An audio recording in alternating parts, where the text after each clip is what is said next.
तो इस लेक्चर में बात करने वाला हूँ। पिछले लेक्चर में मैंने एपोप्टोसिस के बारे में बातचीत करी थी, तो उसमें मैं बात करने वाला हूँ इस तरीके से नेक्रोसिस के बारे में। नेक्रोसिस में क्या फंक्शन होते हैं, किस प्रकार काम करता है, ये चीज़ है। मैकेनिज्म तो मतलब ज़्यादा कुछ खास है नहीं, वैसे ही रहती।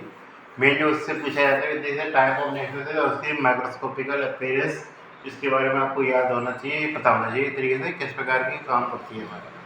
तो हमारा लेक्चर स्टार्ट हो रहा है किस पर, नेक्रोसिस का। नेक्रोसिस में क्या देखने को मिलता है, पहली चीज़ तो वो देखने को मिलता है हमको एक तरीके से। इसमें मैकेनिज्म क्या होता है, एटीपी बहुत ज़्यादा लेवल पर कम हो जाता है, एटीपी कम हो गया बहुत ज़्यादा इरिवर्सिबल सेलुलर इंजीनियरिंग को सोच के लिए। तो इस तरीके से इसमें क्या हो गया, कैल्शियम का एक्यूमुलेशन हो जाता है इन माइटोकॉन्ड्रिया लेवल पे, जिसके कारण क्या होता है हमारा माइटोकॉन्ड्रिया लेवल जो डेंसिटी देखने को मिलती है।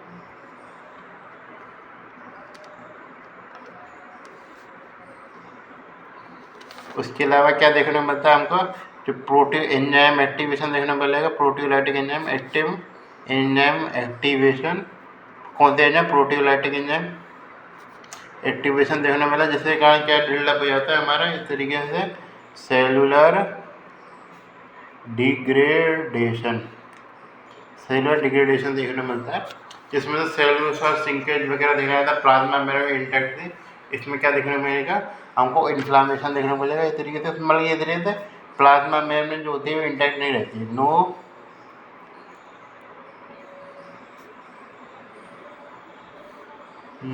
अब प्लाज्मा मेम्ब्रेन जो होता है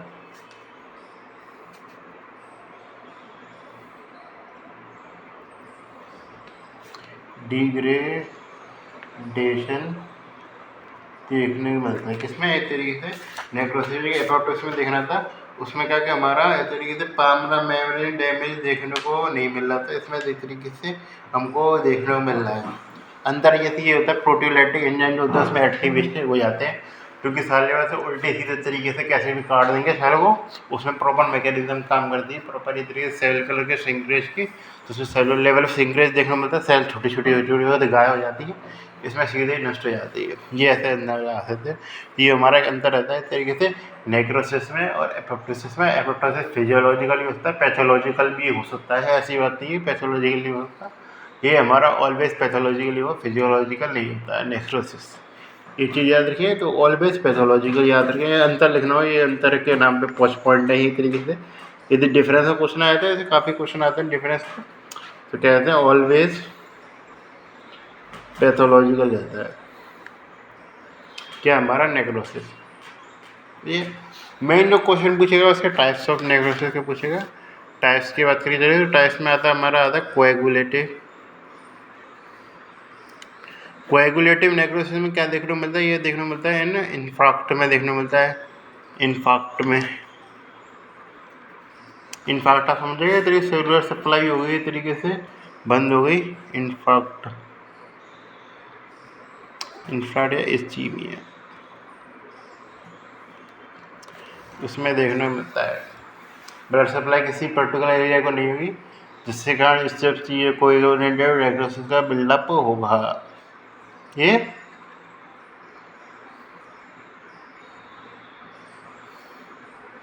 इसमें क्या देखने को मिलता है आपको, इनफैक्ट में इसमें जो हमारा एक तरीके हिस्टोलॉजिकल अपीयरेंस पता होना चाहिए। हिस्टोलॉजिकल अपीयरेंस जो होती है इस तरीके से वो रहती है हमारी किस प्रकार की, यूसिनोफिल एक तरीके से बहुत ज़्यादा देखने को मिलेंगे। उसके अलावा जो सेलुलर आर्किटेक्चर जो होता है वो इस तरीके से सेलुलर आउटलाइन जो होती है, आउटलाइन याद रखना, आउटलाइन ज़्यादा शुद्ध रहेगा, आउटलाइन जो होती है इस तरीके से प्रिजर्व रहती है। ये मतलब आपको पता रहेगा कहाँ कहाँ नेक्रोसिस हुआ है, ऐसा नहीं होगा कि उसमें इस तरीके से पता ही नहीं चल रहा है इस तरीके से कहाँ पे एक्सप्रेस हुआ है। इस तरीके से आपको आउटलाइन फिक्स आउटलाइन देखने को मिलेगी प्रॉपर इस तरीके से। ठीक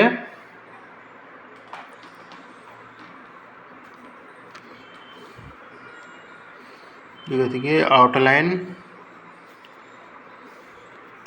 या एक तरीके से सेलुलर आउटलाइन जो होती है वो प्रिजर्व रहती है। एक तरीके से कहते हैं लाइन ऑफ डिमार्केशन भी कहते हैं, लाइन ऑफ डिमार्केशन भी कहते हैं, डिमार्केशन प्रिजर्व रहती है। लेकिन जो मैं दूसरा बात करेंगे लिक्विडेटेड नेक्रोसिस में, वो उसमें नहीं होती है। इनफैक्ट में देखने में इसमें यही याद रखना, एक्सेप्ट ब्रेन याद रखना। ब्रेन में इस तरीके से हमारा कौन सा इन्फाक्ट, ब्रेन के इन्फाक्ट में कौन सा नेगेटिव देखने को मिलेगा, तो हमें लिक्विफेटिव नेगेटिव देखने को मिलेगा। क्या देखने को मिलेगा? क्योंकि उसमें जो हमारा लिक्विफेटिव नेगेटिव जो होता है वो एक तरीके से काम करता है, तेरे प्रोटियोलाइसिस एंजाइम जो होते हैं एक तरीके से सीधे रिलीज हो जाते हैं। ये जैसे कि कोएगुलेटेड नेगेटिव काफ़ी हद तक थोड़ा बहुत सिमिलरिटी रहती है इसकी, इसी से एपोप्टोसिस के का है एपोप्टोसिस के लिए, क्योंकि इस तरीके से कोई छोटी मोटी शुरुआत वाली स्टेजिंग में शुरुआत में रिवर्सिबल इंजरी होती है, फिर इरिवर्सिबल में चेंज होती है। तो जो रिवर्सिबल इंजरी जो होती है उस प्रकार का सिस्टम इसमें काम करता है इस तरीके से छोटे मोटे लेवल पे, ठीक है। उसमें बात करें सीधे जैसे बाहर से इरिवर्सिबल इंजरी होगी, बाहर से प्रोटीलाइटिक एंजाइम ही आ गए। प्रोटीलाइटिक एंजाइम जो होते हैं एक तरीके से वो रिलीज करने का हम न्यूट्रोफिल वगैरह जो होते हैं हमारे वो भी करते हैं।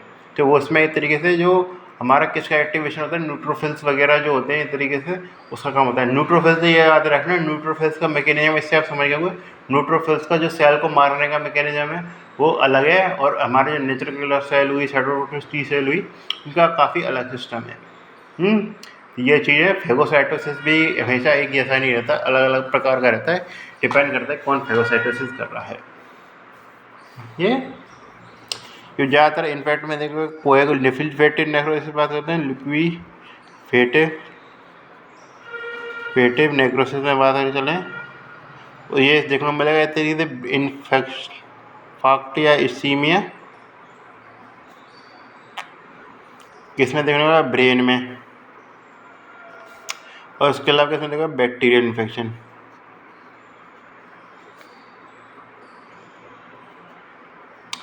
मैकेनिज्म क्या काम करती है इसमें, मैकेनिज्म जो होता है इस तरीके से वो काम करते हैं इस तरीके से, न्यूट्रोफिल रिलीज होते हैं इस तरीके से, वो क्या कहते हैं हमारा लाइसोसोम एंजाइम को रिलीज करता है और डाइजेस्ट शुरू करता है। जो न्यूट्रोफिल हुए, न्यूट्रोफिल का रोल रहता है, न्यूट्रोफिल रिलीज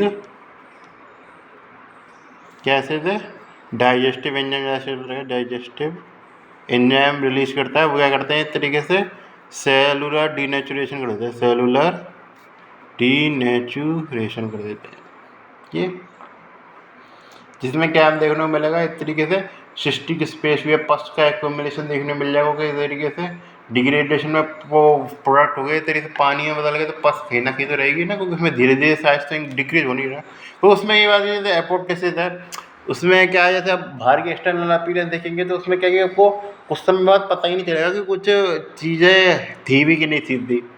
जैसे मान के चले जब भी हम हाथों को देते हैं ये बीच में ये होतियाँ काफ़ी हद तक शुरुआत में चिपकी हुई रहती है, जैसे जैसे एम्ब्रोसिस होता है ये निकलती हैं। अब आपको कुछ भी एक तरीके से लगेगा कि एक तरीके से कुछ है ही नहीं है, कुछ पहले एग्जिस्ट करता ही नहीं था।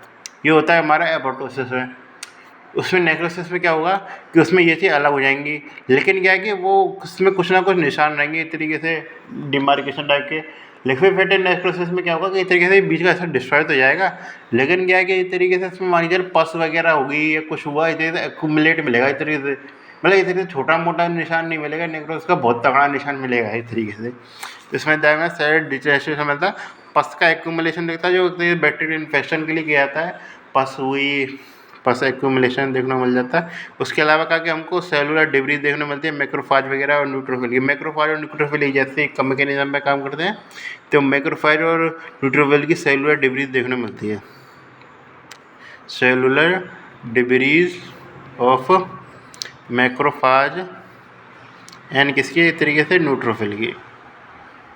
ये तो इस प्रकार काम करता है हमारा इतने लिक्विफेटेड नेक्रोसिस। उसमें क्वेश्चन जो आता है वो आपसे पूछ सकता है, जैसे पर्टिकुलर जब मैं था सेकेंड ईयर में था, कुछ सेकेंड ईयर में भी होंगे आपके, ऑडियंस में है नहीं है तो मैं देखता हूँ।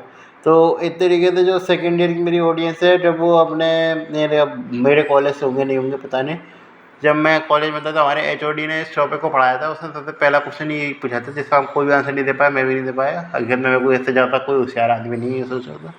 तो उसमें वो क्वेश्चन पूछा जाता है कि इस तरीके से ये बात तो सही है, हमने तो उससे पूछा था कि किस सेक्टर में इस तरीके से इन्फेक्शन में भी हमको लिक्विफेटेड नेक्रोसिस देखने को मिलेगा, हमने सबने आंसर दे दिया उसका ब्रेन का। लेकिन हमसे ये पूछा गया कि ब्रेन में ही ऐसा चीज़ क्यों होती है, और जगह भी तो सकती थी। तो ये है, तो उसमें हमने आंसर कोई भी दे नहीं पाया, तो मैं भी नहीं दे पाया था। तो उसका आंसर आप तो मुझे पता ही है कि उसने बाद में सर्च करने के लिए कह दिया था। तो उसमें ये चीज़ आंसर आता है हमारा ग्लायल सेल जो होती है उसका एक्टिवेशन, क्योंकि उसमें जो ब्रेन टिश्यू होते हैं उसमें ग्लायल सेल देखने को मिलती है। और ग्लायल सेल जो होती है वो क्या करती है, हमारे हाइड्रोलाइटिक एंजाइम का जो एक्टिवेशन कर देती है, जिसके कारण क्या होता है हमको इसमें देखने को मिलता है। तो CNS इस्चीमिया में मैं बता दूं मैकेनिज्म क्या होता है। जैसे मैंने बैक्टीरियल इन्फेक्शन के लिए बता दिया मैंने न्यूट्रोफिल वाला, इसमें जो होता है हमारा ग्लायल सेल जो होती है, ग्लायल सेल वो एक्टिवेट हो जाती है। ग्लायल सेल क्या है, जैसे मैक्रोफाज है हमारे एक तरीके से, जो हमारे ब्रेन मैक्रोफाज के लिए कहते हैं CNS मैक्रोफाज भी कहते हैं, CNS मैक्रोफाज भी कह देते हैं इसका। वो कहते हैं इतनी ग्लायल सेल एक्टिवेट हो जाती है और उसका बस यही काम है होती है इस तरीके से, वो न्यूट्रोफिल डाइजेस्टिव एंजाइम को रिलीज करती है, सेलुलर डैमेज करने का काम करती है।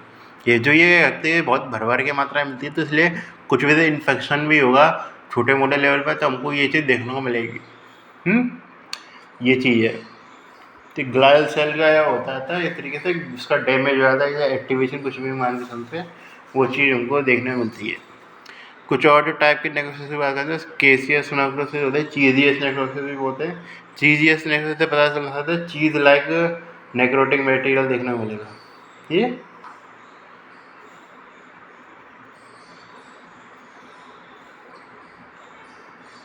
चीजियस नेक्रोसिस, चीजियस नेक्रोसिस का मतलब है इस तरीके से चीज लाइक नेक्रोटिक मटेरियल देखने को मिलेगा। यदि आपसे पूछे किसमें, इस तरीके से माइक्रोस्कोप फाइंडिंग में, चीज लाइक ग्रॉस अपीयरेंस, चीज लाइक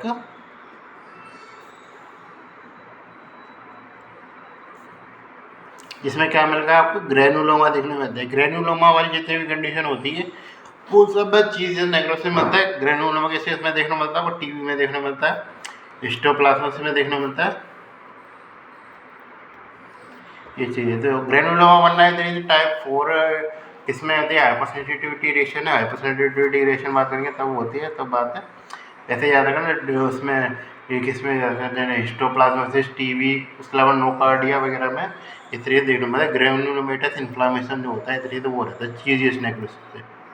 ये फिर हम आते हैं इस तरीके से फैटी नेक्रोसिस पे। फैटी नेक्रोसिस क्या होगा, तरीके जहाँ फैट ज़्यादा है, फैट ज़्यादा होने का मतलब क्या है कि एक तरीके से उसमें लाइपेज का एक्टिवेशन होता है, जो कि क्या होता है फैटी एसिड को अलग करता है। फैटी एसिड जो होती है इस तरीके से वो बाइंड कर लेते हैं इस तरीके से। भाई इस तरीके से कुछ एंजाइम होते हैं जैसे वो जैसे पेंक्रियाज हुआ या उससे रिलेटेड स्ट्रक्चर जैसे गोल ब्लैडर हुआ है, अल्कोहल वगैरह, कोलेस्ट्रॉल मतलब इधर पेंक्रियाज मान लीजिए मीन पेंक्रियाज जो होता है वो लाइपेज एंजाइम का रिलीज करता है, जो कि क्या करता है फैट को ब्रेक डाउन कर देता है। और इसमें हम देखते हैं कि कैल्शियम जो होता है उससे काफ़ी इसकी बॉन्डिंग रहती है इस तरीके के संग हमारे किसके इस तरीके से फैट के संग, जो कि क्या फैट के संग बाइंड कर लेता है, जिसके कारण क्या बन जाती है चाल की वाइट अपीयरेंस बन जाती है सपोनिफिकेशन के नाम पे। जिसमें यदि हम पैंक्रियाटाइटिस की बात करके चलें, जैसे मेन जो इसमें याद रखना को पैंक्रियाटाइटिस याद रखना है मेन, जैसे इम्पोर्टेंट में तो पैंक्रियाटाइटिस होता है इस तरीके से।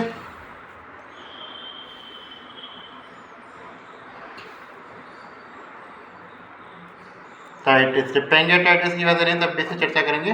पैंक्रियाटाइटिस में देखने को मिलता है जैसे क्या होता है लाइपेज रिलीज होता है, पैंक्रियाज का इन्फेक्शन होगा या उस तरीके से कुछ भी डैमेज होगा पैंक्रियाज तो लाइपेज रिलीज होता है। लाइपेज रिलीज के कारण क्या है फैट का डिग्रेडेशन हो जाता है, फैट से क्या होता है ट्राइग्लिसराइड बन जाता है।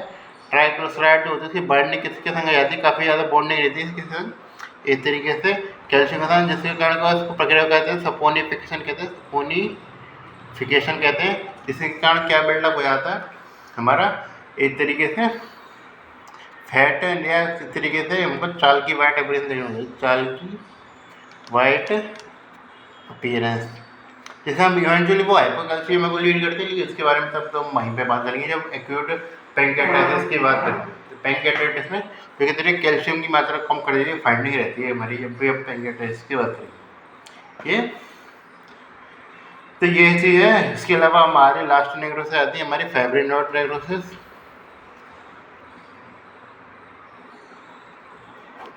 फाइब्रिनोइड नेक्रोसिस में जब हम बात करिए तो हमारी इंफ्लामेटरी वेस्कुलर डिजीज या इस तरीके से आता है टाइप 3 हाइपरसेंसिटिव रिएक्शन जो होती है उसमें देखने को मिलती है। टाइप 3 हाइपरसेंसिटिव रिएक्शन में क्या होता है हमारा इस तरीके से इम्यून कॉम्प्लेक्स डिपोजिशन होता है, जिसके कारण क्या होता है वेसल्स की डैमेज हो जाती है, इस तरीके से वेसल्स डैमेज हो जाती है, जिसके कारण क्या होता है हमारा, इसमें क्या कहते हैं वेसल्स जो होती हैं, वेसल्स से डैमेज हो जाती हैं, जिससे क्या कहते हैं प्रोटीन मटेरियल लीक होता है और वो क्या करता है एक्यूमुलेशन कर देता है इस वेसल्स के अंदर।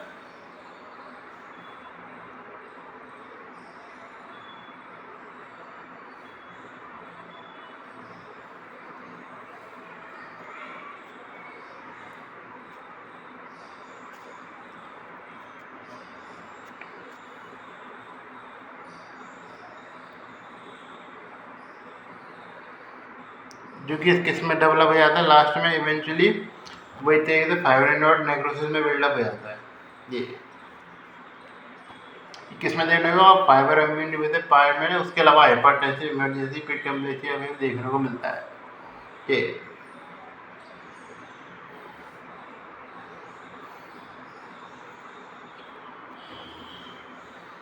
जिसमें कुछ इस प्रकार की एप्लीकेशन होती है, जैसे मतलब वेसल्स है, वेसल्स में इस प्रकार का ऐसा जैसे प्लाग बन गया हो। उसके अलावा ये चीज़ याद रखें, प्रोकैरियस मैसेज जो होता है जैसे डिपोजिशन हो जाता है। ये गैंग्रीन में बात करें तो 2-3 प्रकार के गैंग्रीन होते हैं। एक होता है हमारा ड्राई गैंग्रीन, जो कि किसमें देखने को मिलेगा, कोएगुलेटेड नेक्रोसिस में देखने को मिलेगा। वेट गैंग्रीन वो देखने को लिक्विडेटेड नेक्रोसिस में। और उसके बाद में गैस गैंग्रीन है, वो देखने को मिलता है किसमें हमारे इस तरीके से हमारे क्लोस्ट्रीडिया के इन्फेक्शन में देखने को मिलता है। क्लोस्ट्रीडियम विल्चाई या क्लोस्ट्रीडियम परमानेंटिक के इन्फेक्शन में देखने को मिलता है। ये इस प्रकार हमारा सिस्टम है। अब हम लास्ट में पहुँचते हैं इस तरीके से लास्ट के कुछ टॉपिकों पे। फिर आता है हमारा सबसे पहला टॉपिक है वो फेल्टन रिएक्शन आता है, मतलब वो फ्री रेडिकल इंजरी, इस पर आता है। फ्री रेडिकल इंजरी में क्या होता है, फ्री रेडिकल इंजरी जो होती है वो देखने को मिलती है हमारे किसके द्वारा, इस तरीके से जो रिएक्टिव ऑक्सीजन स्पीसीज हुई उसके द्वारा देखने को मिलती है। तो ये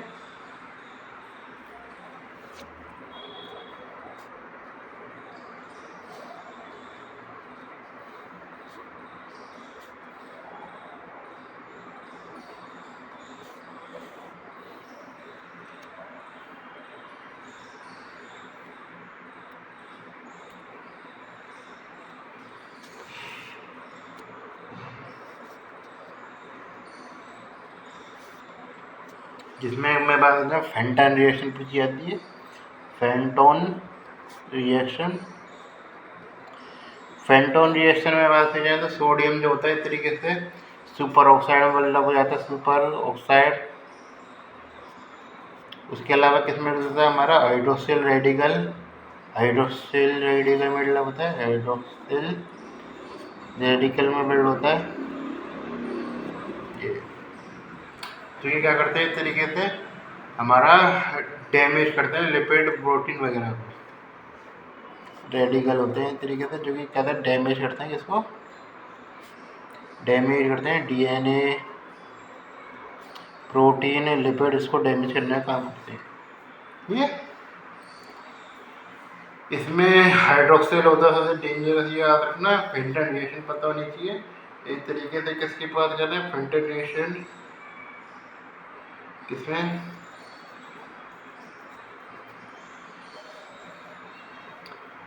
ये फेंटन रिएक्शन याद रखा, ये तब हमारा आयरन इस तरीके से प्रेजेंट होगा तभी हम इसको फेंटन रिएक्शन में कंसीडर करेंगे।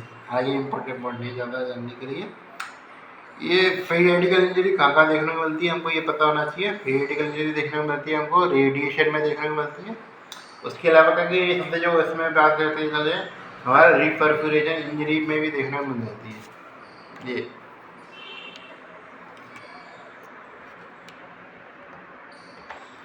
इसमें देखने को मिलती है हमको ऑक्सीजन टॉक्सिसिटी जो होती है इस तरीके से ऑक्सीडेटिव स्ट्रेस। एग्जाम्पल क्या आते हैं, किस किस जगह देखने को मिलती है ये बताना चाहिए। तो ये याद है ऑक्सीजन टॉक्सिसिटी, ऑक्सीडेटिव स्ट्रेस जो होता है, काफ़ी ज़्यादा ऑक्सीजन ले लिया आदमी ने, ऑक्सीडेटिव स्ट्रेस होता है उसमें देखने को मिलती है आपको, ये बताना चाहिए। इसमें बहुत ज़्यादा इस तरीके से ऑक्सीजन आ गई किसी के पास, एक्यूमुलेशन हो गया, ऑक्सीडेटिव स्ट्रेस हुआ, या फिर क्या कहते हैं हमारा रिपरफ्यूरेशन इंजरी हुई होती है, ऑक्सीडेटिव स्ट्रेस में आते हैं।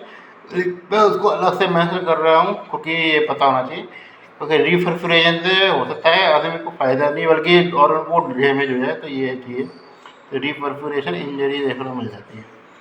ठीक है, उसके अलावा क्या कहते हैं मेटल स्टोरेज डिसीज जो होती है हमारी उसमें देखने को मिलती है मेटल स्टोरेज डिजीज। और उसके अलावा क्या कहते हैं हमारे काफ़ी सारे कंपाउंड होते हैं हमारे जैसे कार्बन टेट्राक्लोराइड और जो होते हैं वो इस तरीके से काम करते हैं, इस तरीके से फ्री रेडिकल इंजरी करते हैं। इसे कहते हैं कार्बन टेट्राक्लोराइड होता है, इस तरीके से काम करता है इस तरीके से। और उसके अलावा कार्बन टेट्राक्लोराइड टॉक्सिसिटी बात है ना, कार्बन टेट्राक्लोराइड टॉक्सिसिटी हुई।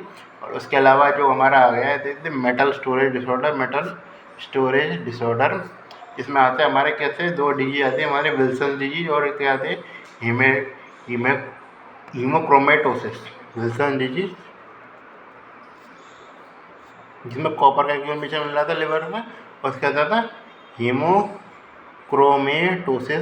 इसमें क्या था आयरन की एक्यूमुलेशन मिला। इन दोनों जगह भी हमको क्या देखने को मिलेगी, हमको एक तरीके से फ्री रेडिकल इंजरी देखने मिलेगी। उसके अलावा आता है एजिंग वाली प्रोसेस जो होती है एजिंग में, उसमें देखने मिलेगी। एजिंग में ध्यान रखना उसमें लाइफ ऑफ फ्यूशन का एक्यूमुलेशन देखने को मिलेगा। ये प्रिवेंशन कैसे करते हैं, उसको प्रिवेंशन की बात है ना, प्रिवेंशन कैसे करते हैं, प्रिवेंशन करी जाती है इस तरीके से। सो हमारे एग्जाम काम करते हैं मेरे एग्जाम में, जिसमें आ जाता है सुपर ऑक्साइड डिसम्यूटेज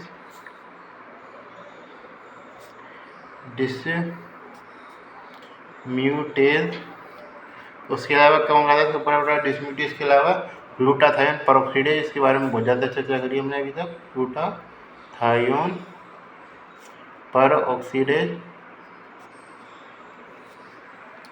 और क्या काम करता है ग्लूटाथायोन परऑक्सीडेज के अलावा जो हमारा काम करता है एक तरीके से कैटालिस।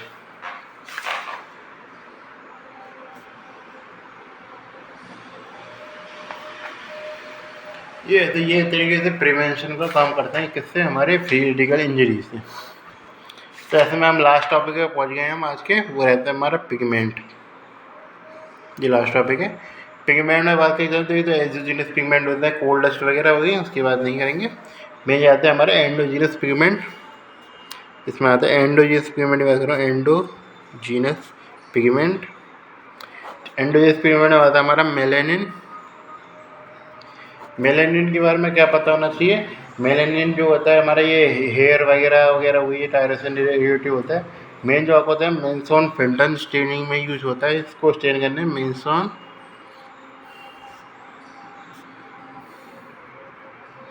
मेंसॉन फेंटन स्टेन यूज किया जाता है स्टेनिंग में इसके। ये फिर आता है हमारा इस तरीके से हीमोसिडेरिन।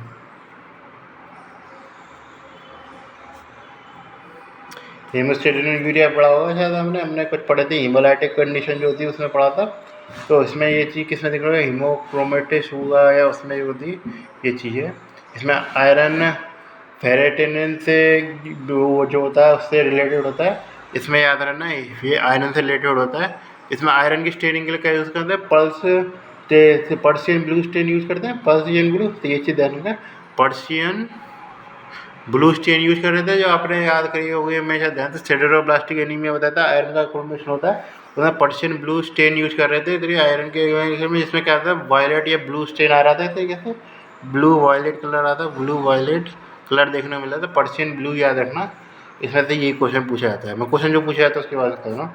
फिर आता है हमारा लाइपोफ्यूसिन।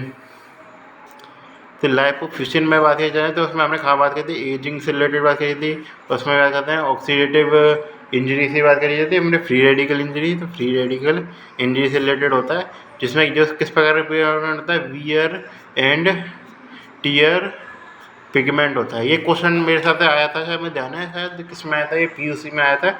वियर एंड टीयर पिगमेंट कौन सा होता है, मेरा क्वेश्चन सही था, काफ़ी कम का सही था जिसमें मैं था। तो ये चीज़ें, तो वियर एंड टीयर पिगमेंट होता है, किस प्रकार देखने मिलता है, ये हमारा न्यूक्लियस की वजह से, न्यूक्लियस सेलुलर लेवल पे, तो उसके अगल बगल में देखने को मिलता है। और इसमें तो क्या नीला ही हो गया मेरे हिसाब से, तो उसमें क्या आता है गोल्डन ब्राउन कलर का रहता है, गोल्डन ब्राउन कलर का रहता है ये पिगमेंट। तो इस प्रकार हमारे क्या हो गया, इस तरीके से जो भी इंपॉर्टेंट हुए इस तरीके से स्टेन हो गए उसका एक्यूमुलेशन हो, पिगमेंट होता है, उसके बाद होता है। फिर लास्ट में आता है कैल्सिफिकेशन के बारे में। कैल्सिफिकेशन भी दो टाइप के, इसमें मेन रूप से अंदर पूछा जाता है, आपको किसी भी किताब से पढ़ सकता है इसको। वो आता है हमारा डायस्ट्रोफिक कैल्सिफिकेशन, वर्सेस इसमें आता है मेटास्टैटिक कैल्सिफिकेशन। इसमें क्या होता है, हमारा डैमेज टिश्यू जो होता है हमारा, उसके कारण में उस पर एक्यूमुलेशन हो जाता है, डैमेज टिश्यू का होता है इस तरीके से। इसमें एक तरीके से नॉर्मल टिश्यू में होता है एक्यूमुलेशन कैल्शियम का। इसमें जो हमारा सीरम कैल्शियम लेवल जो होता है वो नॉर्मल रहता है, और इसमें क्या हमारा इंक्रीज हो जाता है, सीरम कैल्शियम जो होता है इंक्रीज हो जाता है। ये किस में देखा आपका नॉर्मल टिश्यू में गए सीरम कैल्शियम इंक्रीज होने के कारण डिपोजिशन हो रहा है, तो किस में देखने को मिलेगा हमको, एक तरीके से हमारा हाइपर पैराथायरॉयडिज्म में देखने को मिलता है। हाइपर पैराथायरॉयडिज्म में, हाइपर पैराथायरॉयडिज्म जो होता है उसमें देखने को मिलता है। इसमें जो एक तरीके से थोड़ा लोकलाइज होकर जहाँ इन्फेक्शन वगैरह या डिजीज हो रखी है उसी में देखने को मिलेगा, जैसे टीबी वगैरह हुए, ट्यूमर्स से हुए, मैगेलेंसी वगैरह हुए।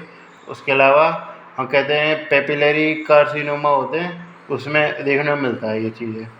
पेपिलरी कार्सिनोमा प्रॉपर कंडीशन है, याद रखना। पेपिलरी कार्सिनोमा में डिपोजिशन होता है, पेपिलरी कार्सिनोमा लेते हैं, सी तो काफ़ी जगह कार्सिनोमा।